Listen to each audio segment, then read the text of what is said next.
good afternoon, everyone. A little bit late because your campus is very big. A good excuse for me.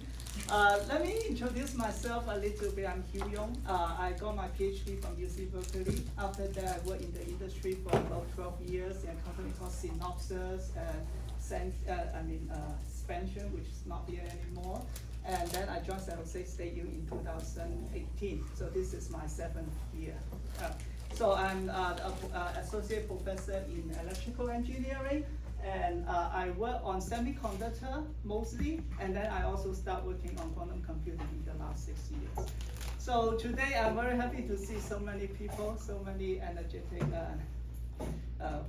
students who want to pursue knowledge. So today I try to share my experience with you or my knowledge in quantum computing with you, right? So it's not a lecture or whatever, we can discuss freely. I think I have about 1 hour, so let's just discuss. You will find that maybe you know more than me, which is good and which is also very normal, okay?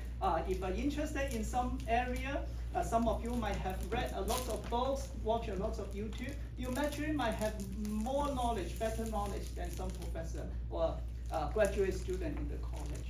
So nowadays, everything is online. There's no limitation. If you want to learn, you can always learn, right? You don't need to wait for someone to teach you, right? So let me quickly say what we will do. I'll quickly introduce myself. I introduced already. I also will introduce our school a little bit. Then I will talk about the basic algorithms and basics of quantum computing, right? And then I will talk about the hardware part. The whole purpose is that to let you know, let you to have an approximate idea on what quantum computer is about. People always think that it's so fancy. It's going to solve all the difficult problems in the world in the future. So is it true? We can discuss a little bit. I will be quick, right? San Jose State U, you might know about this already. It's a small campus, but we have a lot of students, 36,000 students, a very small campus. And we are minority serving institutes. In our E department, we have about 300 master students and 500 undergraduate students. So in our master program, we introduce a specialization on quantum computing. Why is it relevant to you? Actually, I just want to tell you, it's nothing fancy. It's just traditional electrical engineering. First, programming. Programming is nothing. Many of you know Python programming. If you know Python programming, you can control quantum computer nowadays again. Just go to IBM Q, register a free account, submit your job. Then you really have run a quantum computer on a real quantum computer to do some experiments.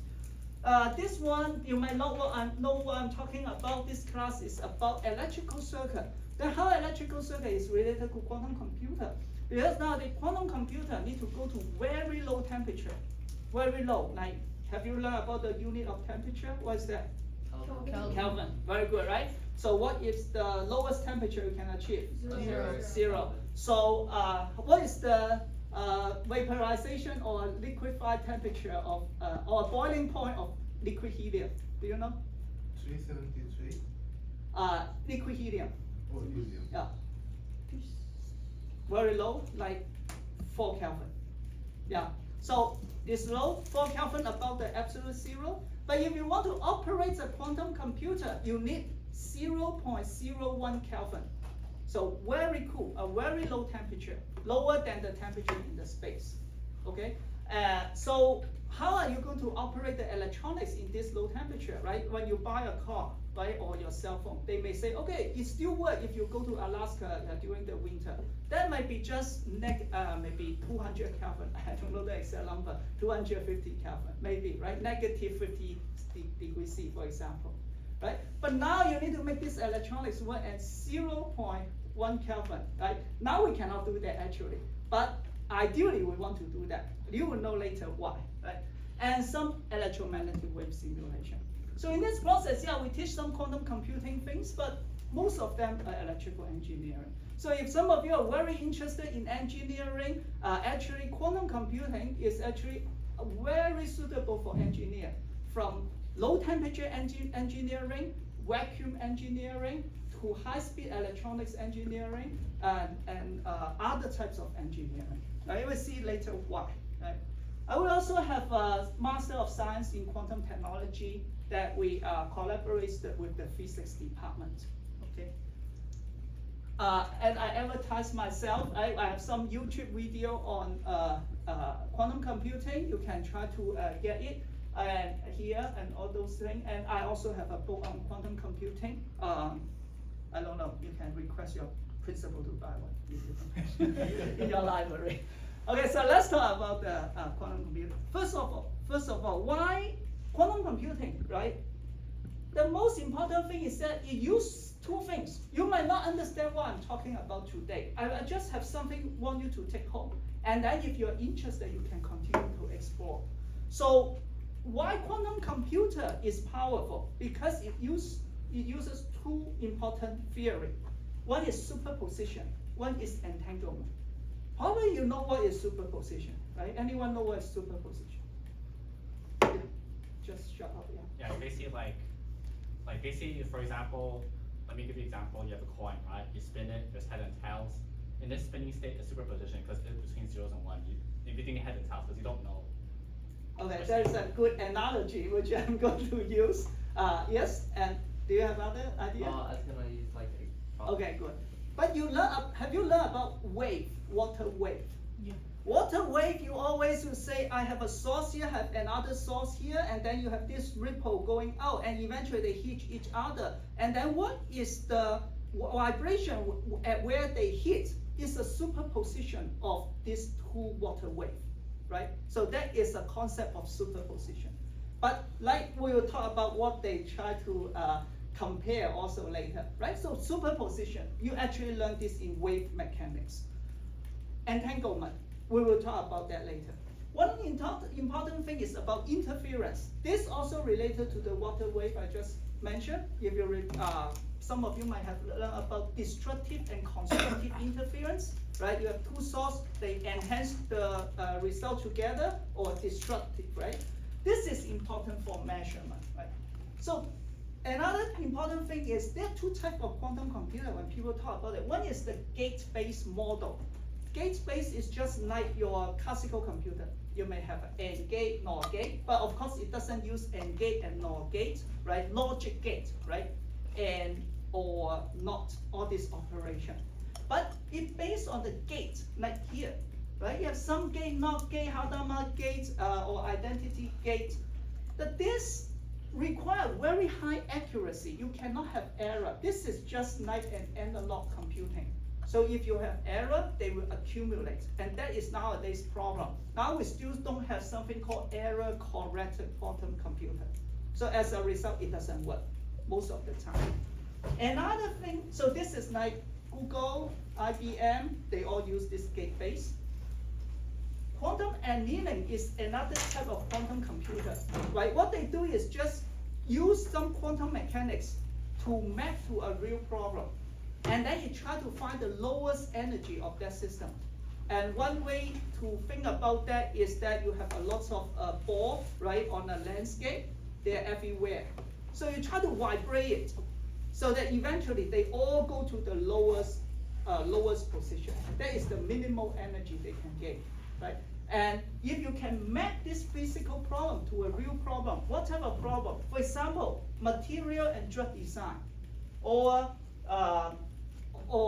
logistic problem, right? So nowadays, when you ask those quantum computer companies, who are their customers, you'll find that it's very interesting. One is the pharmaceutical company, because they need to design drug.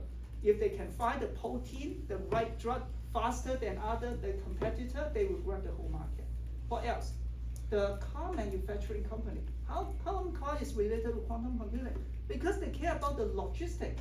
How should they locate all the dealer in different city? How should they transport their different parts of the car to different city so that they minimize the overall maintenance cost and maximize the number of customers? That's a billion-dollar problem. Another type of customer was the financial customer. Wells Fargo has a team working on quantum computer. I don't know if you know. What are they doing? Probably two things. One is you heard about quantum computing can break nowadays cryptography, right? So all the banking transaction you are doing now is based on some special cryptography algorithm, that you, in principle, you can break it, but it takes maybe thousands or millions of years using a supercomputer. So you can break all the password we type in today. But using quantum computer, there's a promise that, a kind of promise that we can break it in a few seconds if it is successful, right? So, and what else? Investment, right? You know that every day Wall Street, Dow Jones Index go up and down. By 1%, all these people play with margin, leverage. And if they can find out, predict what happened to the stock market 1 second earlier than their competitor, they will earn maybe 1 billion more. And that's why all these financial companies, they invest in quantum computing. So it is pretty interesting, right? So let's spend some time. I have quite some slides, but I think we spend more time on the first few slides will be good, right? Not everyone know about classical computer, but anyway, let's take it for granted. Classical computer is nothing, it's just to process our daily information. They try to make our data all into the binary numbers 0 and 1. Right? For example, even for my name, my last name, W, Wong, right? W, it has ASCII code. If you go to a computer, it corresponds to a certain code. I don't know what is the number, let's say 100. Then you convert 100 to binary number. And these are the numbers saved in this computer, right? Like in the, maybe in Charlie's calendar, say today there's a top by W-O-N-G, and this W is saved in this way, right? So everything is related, represent in 0 and 1. How do we represent 0 and 1? They just mentioned, use the coin, right? There are many ways to do that, you are right. Use the coin head and tail. If I just put the coin in the right orientation, I ask you what is this alphabet, you just decode it, you say, okay, this is W. That is easy, right?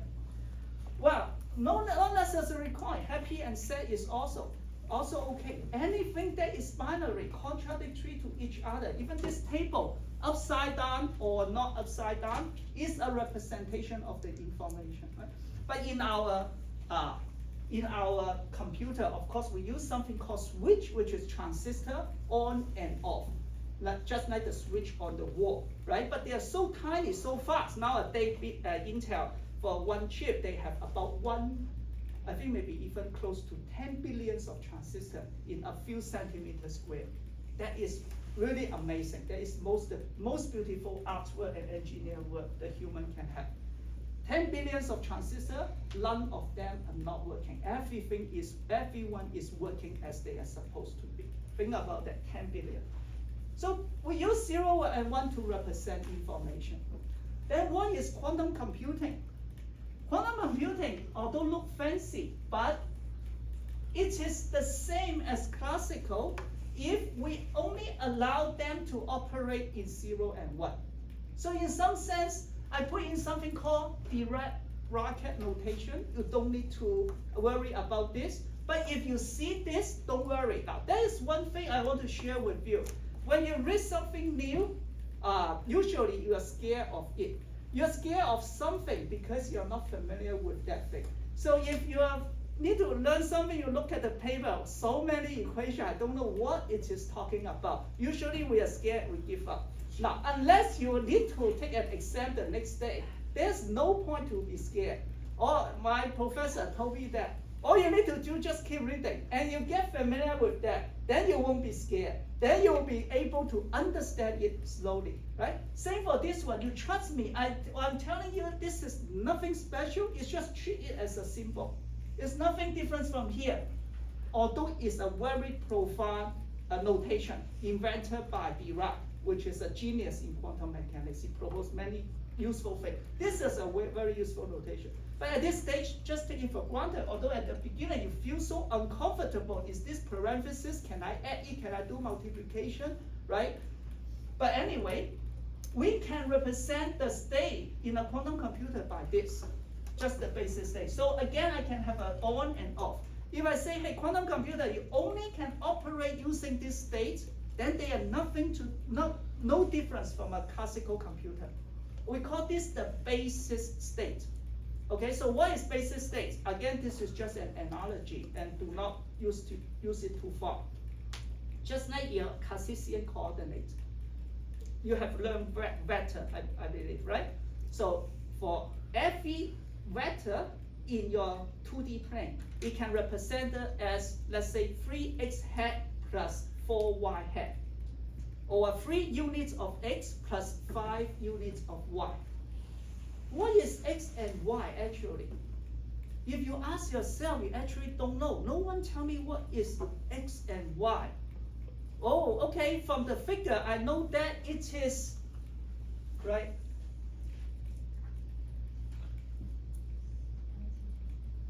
It's kind of deep. Oh, okay, right? So,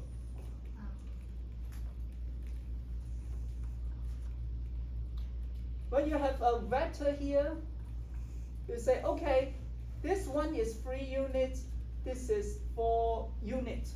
But what do you mean 4 of what? I know it's 4. 4 of what? You probably say that, hey, 4 of this length and 3 of this length, right? So these are the basis vector. But actually, we did not really care about what is this length. We just say this is the basis. So same for this one, right? So these are the basis vector. So when I say this, you already see this is a superposition because this vector, I can write it as V equals to, let me just say it, V equal to 3x plus 4y, right? But you know that when I say x, I mean x hat, right?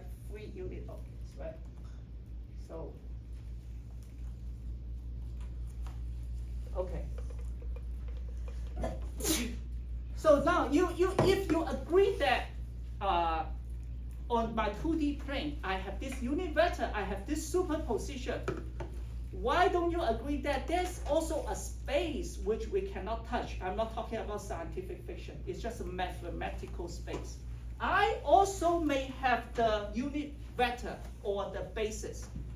And as a result, the vector in the space can be a superposition. Here I'm trying to do superposition. This vector equal to alpha times 0 plus beta times 1. Right? If you still feel this is very confusing, then why don't you think about this equal to psi equal to alpha of x hat plus beta of y hat? Would this make you feel more comfortable? Because this is what you have been using in your algebra, right? In your when you learn the coordinate. So what I have changed is just change x hat to 0 and y hat to 1 is just a notation. You know, I can even say alpha orange plus beta apple if I want. But this is two-hand waving because there's some mathematical relationship between them. Because x is orthogonal to y. In your 2D plane, they're perpendicular to each other. But is orange orthogonal to apple? Might not, right? So just an analogy. So if you don't understand something well, but you're interested in that, swallow it for now. And later, you can learn linear algebra to get a better understanding, right? And that's why you need teacher, right? I don't think you understand everything your teacher taught you. If you try to spend your time to understand everything, you will take more than 10 years, right? I always say, like in elementary school, they taught you how to do division and multiplication. Have you ever tried to prove that what they are telling you is correct? You never, right? Until maybe in the college or one day you're good enough, you suddenly realize, hey, that is correct. That has some basic there, right? Same for here, and that's why you need teacher. You trust them for now, but you need proof later. So similarly, just in extreme case like what they said, if the head and tail are the basis states, I can also have a superposition of the head and tail. And one way to think about that, this is not a real quantum computer. I like spinning a coin on the table. Is it head or tail? No, I don't know, right? Because it's spinning. I don't know whether it's head or tail. But this is, again, an analogy, right? You cannot build a quantum computer by spinning the coins on the table, right? So the main point here I want to tell you is that superposition, which is a linear combination, right, of the basis state, give you the power of quantum computer. Why is that? Any questions so far? Again, it's, yeah. Anyway. Let's think about classical register. If you're not familiar with binary number, you just try to feel what I'm saying. You don't need to understand everything. In a classical register, if you have 4 qubits, right? I have 4 coins represent the information. I can have up and down, right? So I can have 0. So how many number can I represent? I can represent 0, 0, 0, 0. I have 4 coins, right? Head, head, head, head. And then that represent one piece of information. It can be W, right? And then 0, 0, 1 or 0, 0, 1, 0. Correct? So because each of them has two possibilities. So the total possibility of this one is 16. Make sense? 2 to the power 4. If I have 4 coins, I have so much, right, information. Now, how about in quantum computer? As I told you, if I only allow this basis state to operate, I only also can represent 16 basis states. It's just like earlier, I have 0 and 1, and head and tail, right? It's the same in classical and quantum computing, right? But what is so powerful about quantum computing is due to quantum mechanics.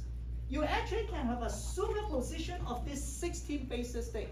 Maybe let me emphasize, maybe I'm too far. When you have only one, what we call 1 qubit, or 1 state, you can only have 0 and 1. And if you have 2 qubit, what state can you represent? 0, 0, 0, 1, 1, 0. Yeah. 1, 1, good, okay. And how about you have 3 qubit? 0, 0, 8 of that. Yeah, 0, 0, 0, 0, 0, 1, 0, 1, 0, 0, 1, 1, and then 1, 0, 0, 1, 1, just 8 of that, right? It is 2 to the power 3. If I have n qubits, like in 4 qubits are 2 to the power 4 basis states, right? So if I have n qubits, because quantum computing allows something to exist in superposition, so I can have the linear combination of all of them. For the linear combination for each basis state, I need one compressed number to describe it. Right? If we go back to here, for only 1 qubit, I have 2 to the power 1 basis state. I need 2 compressed number, 2 number, alpha and beta. And this is a compressed number. This is not just real number. So it means that if I have n qubit, I need 2 to the power n. It just goes up exponentially. Think about if I have 300 electrons, 300 qubits. How many compressed number do I need to describe? 2 to the power 300. Maybe you think it's very small, right? But probably many of you don't think so already. You have tried that before, and your calculator just blew up, right? If I have 300 electrons, it means I need 10 to the power 90 compressed number. 2 to 300, like 2 to the power 90. Do you know how many atoms we have in the universe? Only 10 to the power 82. How many megabytes, how many bytes of memory we have in the Earth, on the Earth right now, including this computer? Less than 10 to the power 21 bytes. So here is not showing the power of quantum computing yet, but it shows the profound information you have when you represent a state as a superposition of the basis state. It grew up so far. For 1 qubit, only 2. 2 qubit, I have 4 compressed number. And for 300, which even a kindergartner might be able to count it from 1 to 300, it go up to 2 to the power 10 to the power 90. You even cannot describe by the atom. If you try to store every number in one atom, let's say you can do it. You even cannot store the state of 300 electrons. Use all the atoms, including your body, in the universe. So it's very profound. It means that if you can garner this power, you probably can do something very powerful, right? So that is the superposition. Superposition means that it allows you to have a state of a system in a linear combination of the basis state, okay? But what does it mean? Actually, I should have a better picture. There was a movie called anywhere, anytime. What was that? Everywhere, every time. I forgot the name. The one that got the Oscar. Everywhere, every time, all at once. Yeah. Everything, everywhere, all at once. Everywhere, everywhere, all at once. Yeah. That is actually a multi-universe. All you can think about is quantum mechanics. What does it mean? If we say that I have a state that is a linear combination of the basis state, I apply a function to it. You know what is function? You do calculation, right? Let's say it works. Then isn't that because it's linear combination, I can calculate all of them at the same time? Okay? So it is like that I have a parallel universe. I do all the computation at the same time, right? So this is very philosophical. It's not our problem. The physicists is still trying to understand the meaning of quantum mechanics. What is the meaning that the electron can go to the right and go to the left half at the same time before you detect it? Okay? So, but however, this proof one important thing is that all I need to do is just make them as a superposition of the basis state, and then apply a function to it, and a machine to calculate it. They can all be calculated at the same time. Isn't that cool? So I can do, if I have 300 electrons, looks like I can calculate 2 to the power 300 function all at the same time. It's impossible using classical computer, right? But there are lots of caveats. Right? So do not believe people if they say they can do it easily. Before that, we need to understand what is the meaning of measurement. So you do a lot of computation, then tell me the answer. If you cannot tell me the answer, I don't trust that you have done the calculation. Just like I am the richest people in the world. I'm true, I'm not lying to you. I'm richer than Bill Gates. Right? Can you prove that I'm wrong? You probably cannot, right? But if I don't bring up the money, right, show you I have a $100 trillion, what is the point? I always can say I'm richer than Bill Gates, right? I'm very rich, you know, last 1 second I want $1 trillion, but I just spent $1 trillion right away to buy a planet outside the universe, right? This is such a far cost computation. You cannot say. Same for quantum computer. I say it contains 2 to the power 300 complex number in that 300 electron. But if I cannot get the answer, what is the point of having that quantum computer? I need to get the answer, right? So how do I get answer? Get answer means measurement. Just like in your lab, when you do a measurement, you actually try to get the answer. But unfortunately, by quantum mechanics, if your coin is spinning, how do you know whether it's up or down? No way, right? Unless you stop it. You stop it, it can be up or it can be down, right? Same for quantum mechanics. If you have a state in a superposition of 0 and 1, and you measure it using any physical method, we say that the wave function, the state, will collapse to either 0 or to 1, randomly, completely randomly, right? That's why Einstein doesn't like quantum mechanics. He didn't like quantum mechanics. He said that God doesn't play dice, right? Because he just thinks that quantum mechanics is great, but something is missing. He doesn't believe in this randomness. But the point is, after almost 100 years, people still cannot prove that this is wrong, and they still cannot find the hidden variable. Einstein said either it's wrong, which he actually did not think so, or there's some hidden variable. We still did not really understand quantum mechanics, but there have been many experiments to show that there's no this hidden variable, including the Nobel Prize that was awarded maybe 2 years ago about this Bell inequality, right? That although that cannot completely prove that, because whenever you do an experiment, there is always a possibility that experiment is not exactly correct due to other factors, right? But anyway, so that is measurement, and that is the reason. How do I get the coefficient? You actually cannot get it. How can you read the coefficient from the state? You need to, you only know that the probability that you will collapse to 0 is proportional to the magnitude of the square of the coefficient. For example, if alpha is 0.1, then you have 0.01 chance to measure 0, right? So how can you find the probability of measuring something experimentally? What would you do? Just do it a lot of times and count it up. Just do a lot of time, right? Even you do it one time, you don't know what it is. Then it means just to get this coefficient, I might need to do the measurement 100 times. But the problem is once I do one measurement, it changed the state already. That means I need to prepare many identical samples, maybe 100 of them, and keep doing the measurement. Then I can estimate what is the value of alpha and beta. And just now I say that, hey, quantum computing is so cool with superposition. I have all this coefficient. How are you going to get this? You need to do trillions of measurements in order to estimate their value.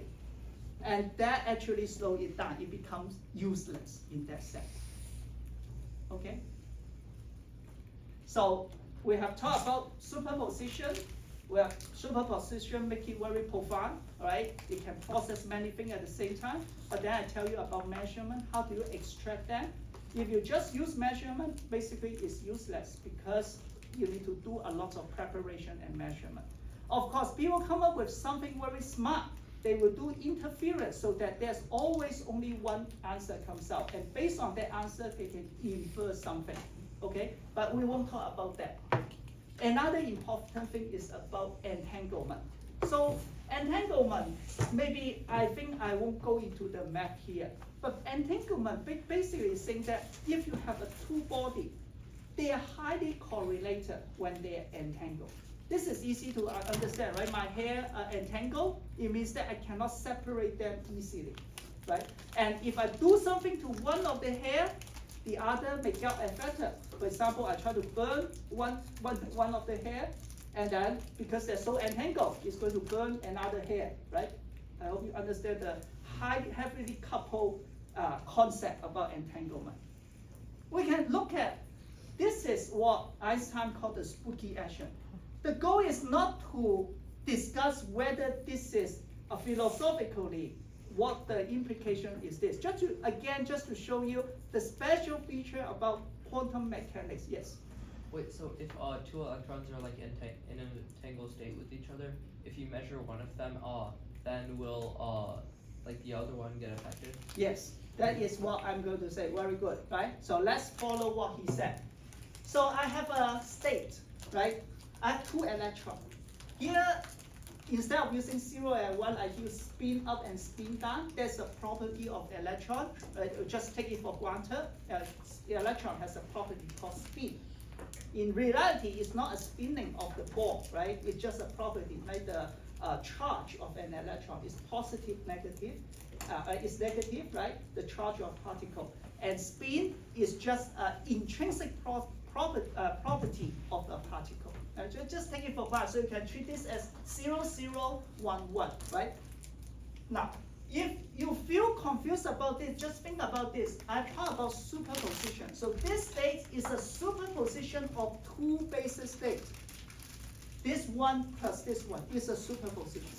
This basis state is 0, 0 plus 1, 1.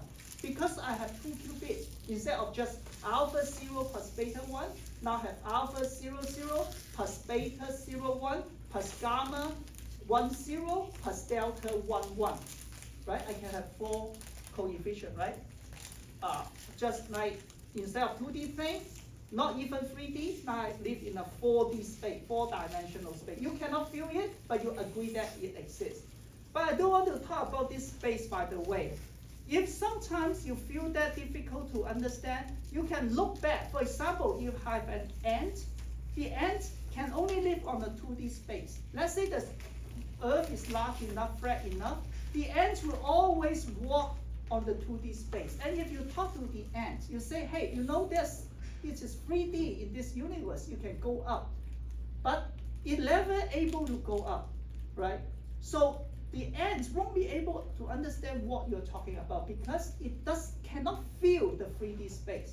But however, you are very confident how to describe a 3D space. And you can teach the ant the math, right? You only have x plus y, 2x plus 3y, right? X hat, y hat.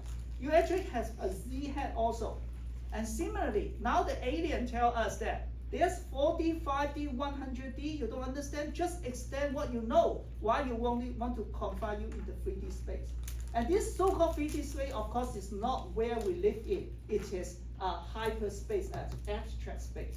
Right, so here we have a 2D space, two-dimensional space, 0, 0, and 1, 1, right? So this is a superposition. Now let's say I'm very careful. I have a very noiseless channel, and we call this entanglement. When I move one electron all the way to very far away, 100 light years away, I just take time. I have a lot of time. Let's say I'm very long life, 10,000 years old. Right? Wait for one. They move so far, and I do the experiment. So my alien friend is on another planet. Now, if now I try to do a measurement on the Earth, because this whole system still at 0, 0 plus 1, 1, right? I did not disturb it. They already move away, but this is the system, 0, 0 plus 1, 1. If I do measurement, do you remember the wave function will collapse, just like the spinning point, right? It will collapse to the basis state. But I only have two basis states for this system, up, up, or 0, 0, and 1, 1. So it will only collapse when I measure, I either will get up or down, 50%. The point is, once I measure up, then I know the electron far away will be also spinning up. Now, when I measure it, it takes 100 light years for the light to transmit the information to this planet to tell that electron that I got up. But no, this will get up instantaneously. Yeah. Wait, but how can it transfer that data instantaneously? It does not. So that's why Einstein does not like that spooky action at a distance. So it's not because it transmits the information instantaneously faster than the speed of light. But so here has a lot of things we can discuss. People can prove that this does not violate the causality principle, that I'm not going to be able to, let's say, stop my parents by stop their marriage going back to the future, right? So people can prove that. Yeah. Wait, so if you can change like the energy state of the electron using like entanglement, then wouldn't you be transferring how does that not violate like Einstein's? It does not transfer any energy. That is the point. So this is the whole system. This is a system, right? And the system only have up, up plus down, down. It only can have these two states. So once I measure this electron, it means the whole system would collapse at the same time to up, up. They just becomes up, up at the same time. How to say? So let's say I have spinning coin, right? I cannot do that in reality, but let's say I make them entangled. So now it's a superposition of both up or both down. Then I move this spinning coin to very far away. I only try to stop the coin spinning in front of me. It becomes head. And what this is saying that coin far away will also just collapse to head, even though no people touch it. That is what is essentially saying. But again, spinning coin is not a real quantum object, right? So you do not talk about information transfer from that point of view. But yeah, so this is like the interesting thing, right? So entangle. But we are not using this. Actually, we do. We use this a lot in quantum algorithm, right? But but we are not trying to discuss whether philosophically what this means. Yeah. Like you mentioned before that you could use like quantum mechanics for machine learning. Like, are you able to like run use a transformer architecture on like a quantum computer? So for machine learning, that is more to speed up the calculation. So when now people talk about quantum machine learning, they actually have two parts. One is the quantum mechanical part, one is the classical part. So they use quantum computer to do some computational intensive calculation. For example, they may use it to do optimization and then go back to the classical computer to do further improvement and then feed back to it. Yeah. So that's how they do it. Yeah. Good questions. Okay, so I don't know if you understand, right? I don't understand. So the point is, you know about this, right? And then if you're interested, you can dig deeper, right? This is something the physicists and philosophers are debating. What is the real meaning? And there's another thing. For example, I bought a pair of gloves from Safeway. Let's say they are only selling blue and red color. And then let's say I'm colorblind.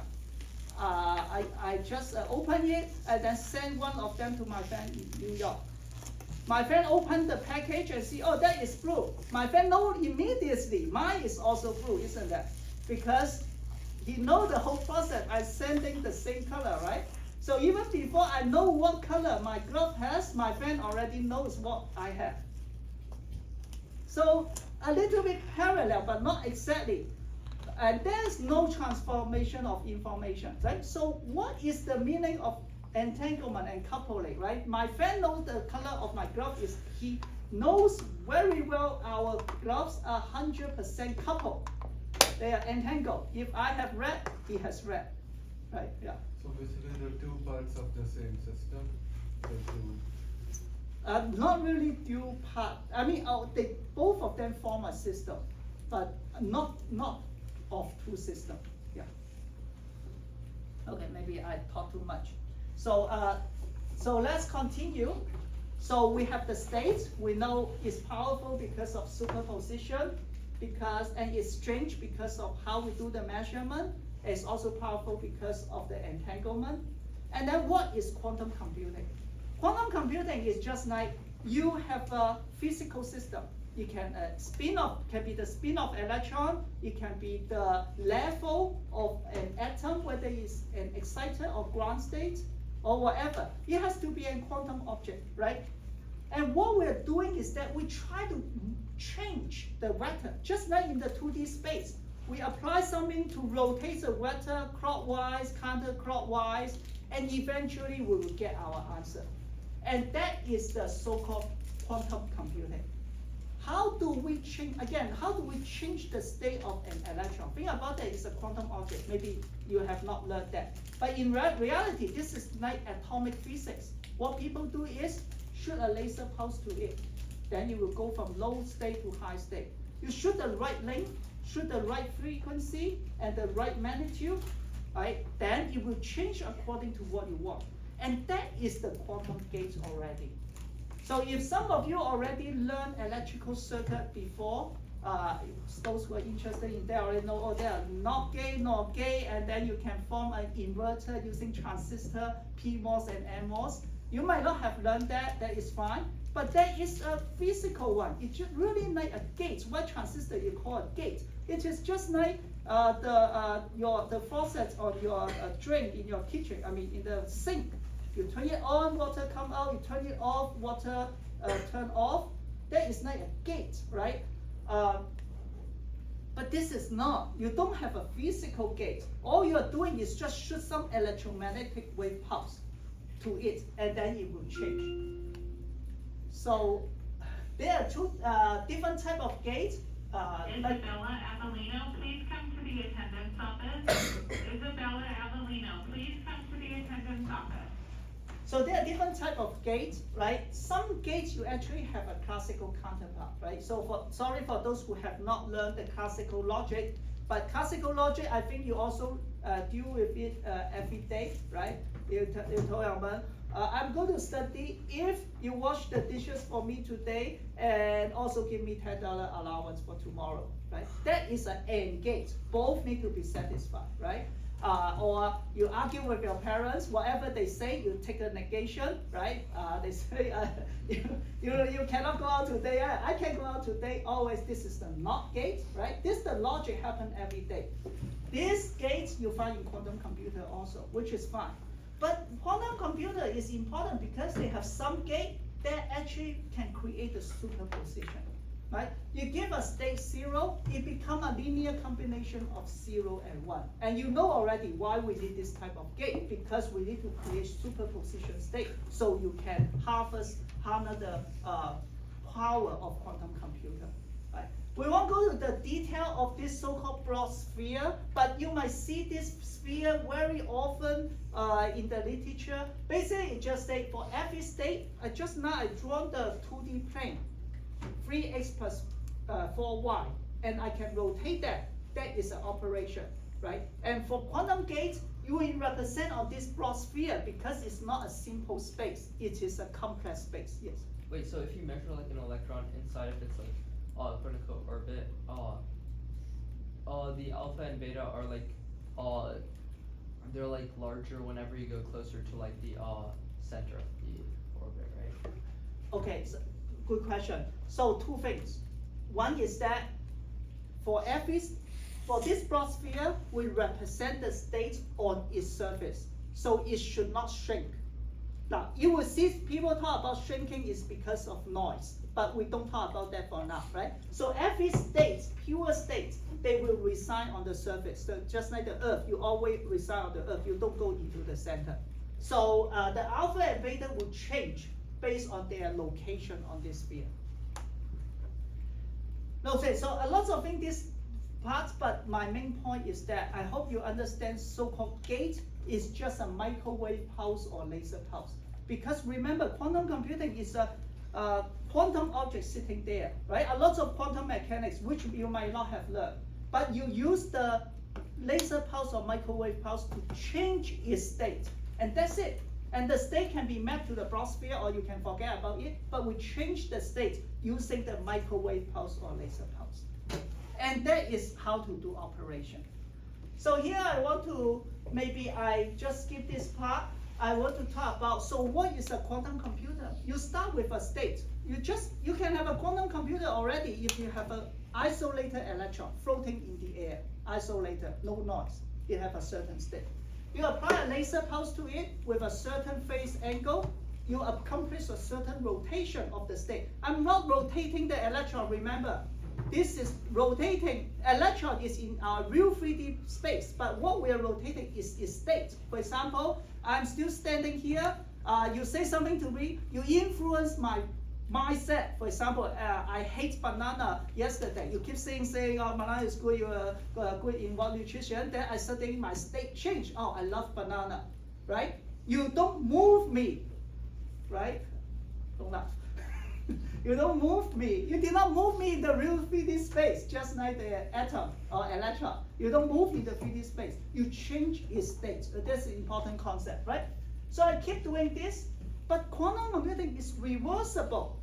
If I can move it in one direction, the state, I can move it to certain direction, I can move it back. I can move me back so that someone tell me, yeah, I don't like banana again tomorrow, right? So it is reversible. So it's a reversible computing, yeah. That says flow of time instead of space, so we need to go back in time? That is a good catch. So first of all, why I have this figure, because usually talk to electrical engineer, they have designed the circuit.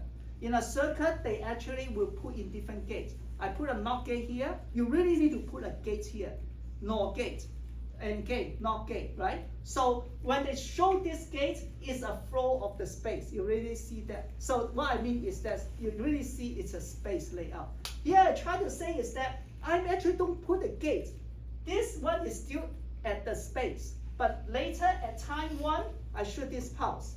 Time 2, I shoot another pulse. That is what I mean by the flow of time in this direction.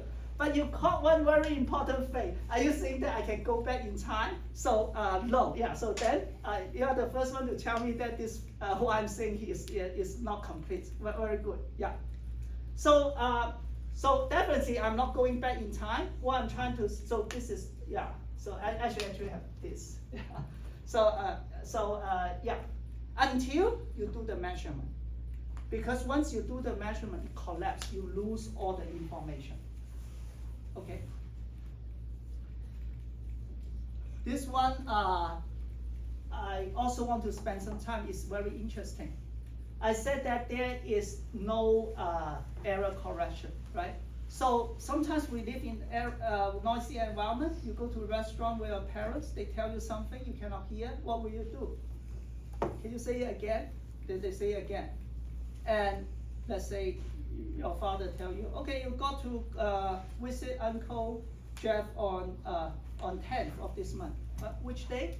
9. They heard 9. Oh, what? 9 or 10? 10. You ask 10 times, maybe 6 of times is 10. Then you say, okay, I'm pretty sure he's talking about 10, right? Because you use something called majority vote, right? Oh, you keep getting some information, but it's noisy. However, you agree that under some theory, the one you get the most probably is the right answer. This is a kind of error correction already. Or if you try to compare a homework assignment, right? You don't know which one is correct, right? All you've done, I don't know if I'm allowed to do that. Hey, what is the answer, right? Oh, most of us get this B. Then you trust that maybe B is the right answer, right? But you cannot do that in quantum computing because there's something called no cloning theorem. You cannot copy. So if I want to do that, I need to have many identical copy of the electron state I have. But you cannot copy. This is a pretty interesting thing. People did not know about this theorem before 1984 or something. And then someone came up with a very smart idea to transmit information faster than the speed of light. And he published this journal. He submitted to the journal, a very prestigious journal. And then the reviewer and editor know something is wrong, but they cannot figure out why it is wrong. Then they say, let's just publish, maybe more people can read and they tell us what is wrong. And because of that publication, we have proved that the wrong assumption is that they assume they can copy the state. But it is very easy, just a few lines, you can prove that you cannot copy the state. There's no way for you to copy a quantum state. Yeah. Wait, why can't you transmit information faster than like the speed of light using like entanglement? So entanglement does not really transmit information faster than the speed of light. So like this is just like what I'm talking about the graph, right? I know what's going on, but I'm not transmitting my information to my friend because you think about that, I need to ship the graph to him for which is very slow already. Yeah. Maybe I don't explain this well. Again, I don't understand it well, but it is not transmitting faster than the speed of light. So it's like if you have the electron here, you have the electron far away, and they're both spinning in some state we don't know, and then I observe it right now. I can see that it's whatever. Yeah. I can see that it's up, right? Then my friend far away doesn't know that that his is also up.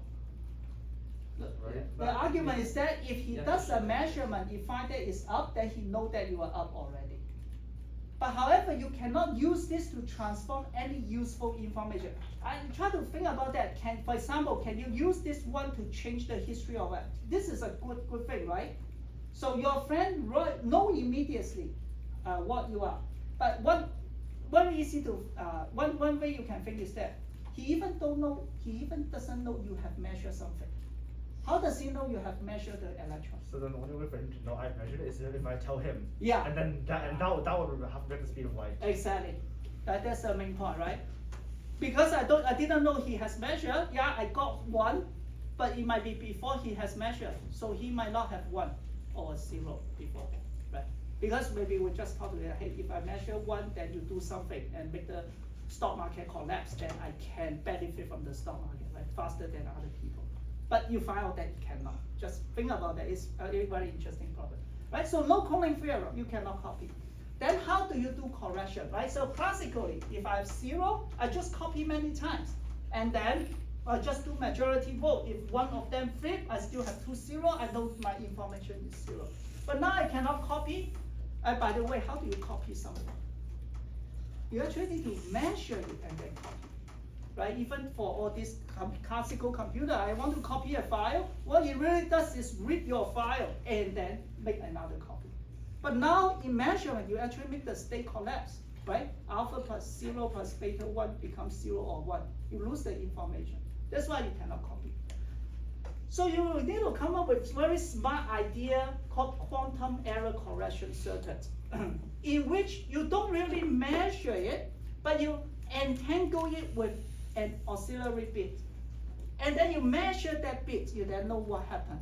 So this is like syndrome measurement, right? In some traditional medicine, they don't really test what virus do you have, or if the doctor is very experienced, maybe just measure your fever, temperature, measure my heart rate, how I breathe, and then the doctor already know that whether I have COVID or just regular fever or regular flu, right? So that does not touch my virus, right? Let's say if you touch the virus just explode and damage the world, for example, right? Now I can do this and then I know what happened to myself, right? So error correction is a very important topic, right? So I'm slow, but I feel that it's necessary to go over those basics. I won't go to all of this hardware, but I will just touch briefly, right? We talk about the ideal case, what a quantum computing algorithm is. How do you implement it? We have talked about electron, talked about other things. For example, electron can have spin up, spin down, then you have a superposition. Spin up, spin down represents 0 and 1. Here is so-called photonic. You shoot one photon, right? The light. When it's small, it become, when it's very weak, it becomes one photon. You have two paths. You shoot into here. You actually don't know which path it goes because they're symmetric. It's a wave. So this is, if you go up, it is called 0. Go down, it's called 1. You never know where it is until you do the measurement. If I measure here, I find the photon, then I know the photon is not here. It collapsed, right? So this is easy to understand. I mean, not easy, easy to visualize, right? There's another qubit, just learn the name called superconducting qubit. This is one of the most promising one. The Google and IBM Rigetti, right? They're all in the Bay Area. They have the quantum computer. Rigetti is in Fremont. You even can consider to find an internship there, right? It's talking about an extra pair of Cooper pairs. We can introduce the physics a little bit. When you cool down a circuit, a metal, to very low temperature, they become superconducting. And they are no longer electrons, they become electron pairs. Okay, so they have what they call Cooper pair. And they use with one extra pair of Cooper pair or without one extra of Cooper pair to represent 0 and 1. Yeah. Wait, so are they like essentially entangling these two this electron pair together by like making them to like close to absolute 0 levels? Yes, not entanglement, but yes, you make them very close to it at very low temperature, then they will pair together. Yeah, otherwise they will break at high temperature. Yeah, but anyway, so you see this one, and I want to emphasize is the temperature scale. You see that people use something called dilution refrigerator, right? Which go to as low as 0.01 Kelvin, which is 10 millikelvin, in order to make the qubit energy, qubit words, the transistor, yeah. So maybe this will be my final slides because time's up, but we can, those want to stay, we can talk more. So what is a quantum computer? It has here is a controller. This is no difference from your microprocessor, your laptop, but more powerful. You do Python programming, and what it does, you just say, okay, send a certain pulse. And then these are the so-called microwave circuit. They will send a pulse at the room temperature nowadays, because we still cannot integrate well. Then they will keep going down to 4 Kelvin, 700 Kelvin, and eventually 10 millikelvin. What it does is no difference from your cell phone. You say something, and you shoot the microwave pulse out. Except that we guide it to the low temperature chamber. In this low temperature chamber, you have some microwave component, and you have a qubit. Just for example, you can put an atom. I just make it simple. It's not atom, it's superconducting qubit, but it's just a circuit. Just treat it as a quantum object. And then we do the measurement, and then we go through this amplifier. If you do the manipulation, you're done. You rotate it already, rotate the state. You don't really rotate it in the physical space, okay? Again, just like you change my mind so that I like to eat apple. I'm still standing there, okay? You keep talking to me, that I like apple, like orange today, right? Keep changing the state. But you want to do measurement, right? You also then send a pulse. Now you talk to me, hey, tell me what you like. Then I say, okay, I like orange. But the signal is very weak, you need a lot of amplification and you measure. All these are classical. Only one of them is what I call the boring passive wave function. If you don't have this active control, your electron just sitting there have its state. Just like I keep thinking I like a certain fruit. And that's it. You're no use to anyone. Until someone tell me that, hey, now you should like orange, whatever, and then do that is the processing of a quantum computer. Okay? I will stop here, but I welcome any questions. I just want to let you know what I skip is not big deal. It's just go deeper to talk about those how to do the read and then the single qubit gate. But actually, I want to finish this slide, the last slide. So we already say quantum state is very profound. If I have 300 qubit to describe a state, I have 2 to the power 300 complex number. No one can handle this, right? But basically, it's useless because I cannot read it. So that's why people use some constructive or destructive interference. Instead of knowing every number, it try to come up with some questions. For example, let's talk about this period of function. You know about the period of a function, right? So how long it will repeat itself. This is very important because all your encryption with the bank is based on finding the period of a certain number. If you can find the period very fast, you can crack all the password immediately. That is a part of the so-called Shor's algorithm. Shor's algorithm is the one that actually triggered the whole community seriously study quantum computing. Because he came up with the algorithm to show that I can crack it, and then the whole world starts studying quantum computing. Yeah. Wait, so if you, like, banks use hash functions, right, for passwords and stuff like that, right? So wouldn't there be able to have to be like multiple passwords that you could crack using quantum computing because hashes aren't like lossless? I'm not familiar with that, but when we say crack the password, right, it's like you actually try to do something called prime factorization. So if you can factorize it fast, then you can find out what the password, because usually they have a public key where you talk to the bank, and then you have private key, right? And the key that's constructed in the way is that you can factorize your private key very fast. So that is how it works, okay? But anyway, what I want to say is that they don't try to find what function it is. They not try to calculate every function. They just calculate the period of the function, okay? Yeah, so finally, quantum computer cannot replace classical computer. Based on what I just said, probably you already realized that you cannot do 1 + 1 in quantum computer. Really, it just doesn't work, right? But it can use to do some very difficult tasks that classical computer cannot solve easily, like optimization. Okay, yeah, so I think I said 5 minutes, but yeah, any questions? All right, let's give Dr. Wong a round of applause. If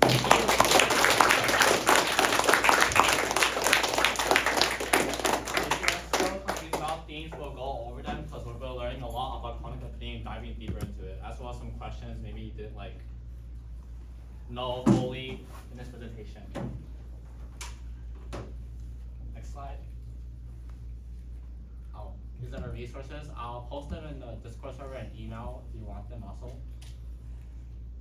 And yeah, here's an attendance form if you haven't filled it out yet. And we have a physical attendance form right there. Josh, can you go to it? Okay, sure. Yeah. Okay, so if you want to sign up physically for some reason, you can yeah, sign if up you on haven't the yet. form. Yeah. Well, we want to take care of attendance, so if you haven't signed in yet, just do it right now. Yeah. Yeah.